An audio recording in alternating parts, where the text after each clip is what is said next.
واللہ ما طلعت شمس ولا غربت الا وانت فی قلبی ووسواسی. سونا بن جائیں گے.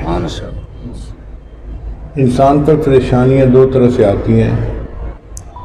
ایک تو اس کے گناہوں کی وجہ سے. اللہ تعالیٰ ارشاد فرماتے ہیں ما اصابکم من مصیبت فبما کسبت ایدیکم. تمہارے اوپر جو بھی مصیبت آتی ہے تمہارے ہاتھوں کی کمائی ہوتی ہے، یعنی گناہوں کا وبال ہوتا ہے. اب یہ پریشانی انسان کو پریشان کر دیتی ہے. کیسے پہچان ہو کہ یہ ہمارے گناہوں کی وجہ سے پریشانی آئی ہے؟ تو مشائخ نے لکھا ہے کہ انسان کے اوپر ڈپریشن کی کیفیت ہوتی ہے، اعمال چھوٹ جاتے ہیں اور زبان پہ شکوے شکایتیں ہوتی ہیں، مجھے یہ نہیں مل رہا، مجھے وہ نہیں مل رہا، اللہ نے یہ دعا قبول نہیں کی، اللہ نے وہ دعا قبول نہیں کی.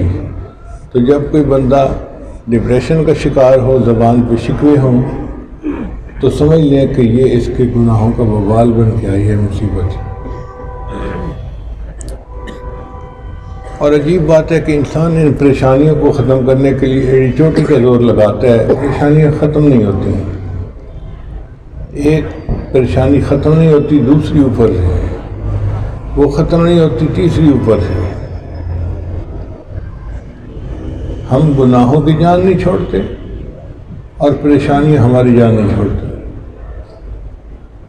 اب اس کا ایک ہی حل ہے کہ ہم معصیت سے خالی زندگی اختیار کریں تاکہ اللہ تعالیٰ کی رحمتیں ہماری طرف متوجہ ہوں اور ہمیں اللہ تعالیٰ دنیا کے اندر بھی خوشیاں عطا فرمائے. اللہ تعالیٰ قرآن مجید میں فرماتے ہیں وَلِمَنْ خَافَ مَقَامَ رَبِّهِ جَنَّتَانِ. جو اپنے رب کے سامنے کھڑے ہونے سے ڈر گیا اس کو دو جنتیں ملیں گی. محسنین نے اس کے دو ترجمے کیے ہیں. ایک تو یہ کہ اس کو جنت میں دو محل ملیں گے. دنیا میں بھی ایسا ہوتا ہے، ایک آدمی کا گھر کراچی میں بھی ہے، لاہور میں بھی ہے. ایک گھر لاہور میں ہے، ایک گھر اسلام آباد میں ہے. بعض لوگوں کا ایک گھر فیصل آباد میں ہے، ایک گھر انہوں نے مری میں بنایا ہوا ہے. تو دو دو گھر بنائے ہوتے ہیں.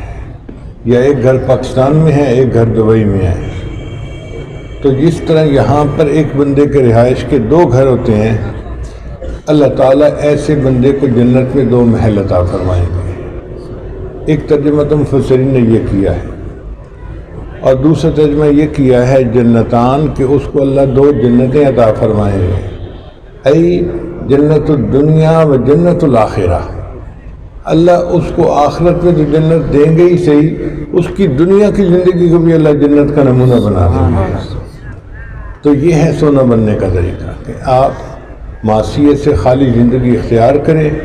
اللہ تعالیٰ آپ کو ایسی زندگی دیں گے کہ اس دنیا میں آپ کو جنت کا مزہ آئے گا.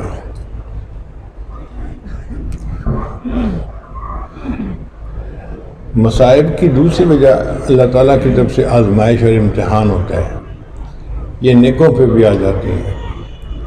چنانچہ اللہ تعالیٰ فرماتے ہیں ما اصابکم من مصیبت فباذن اللہ، کہ تمہارے اوپر جو مصیبتیں آتی ہیں اللہ کے اذن سے آتی ہیں. اللہ آزمائش کے لیے کبھی کبھی بھیج دیتا ہے اور اپنے پیاروں کو تو خوب آزماتا ہے.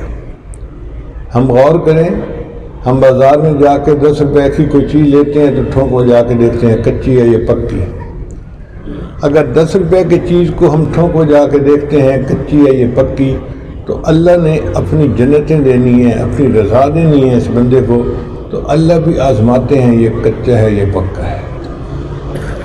تو یہ آزمائشیں کئی مرتبہ امتحان بن کے آتی ہیں، مگر ان کی پہچان یہ ہوتی ہے کہ انسان کے اوپر پریشانی تو آتی ہے، اس کا دل پریشان نہیں ہوتا، اس کا دل گھبرایا ہوا نہیں ہوتا.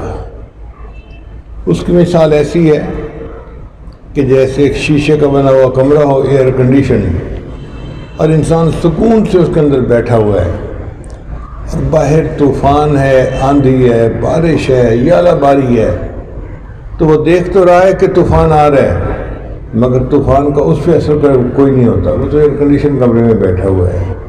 یہ اللہ والوں کی مثال ہوتی ہے.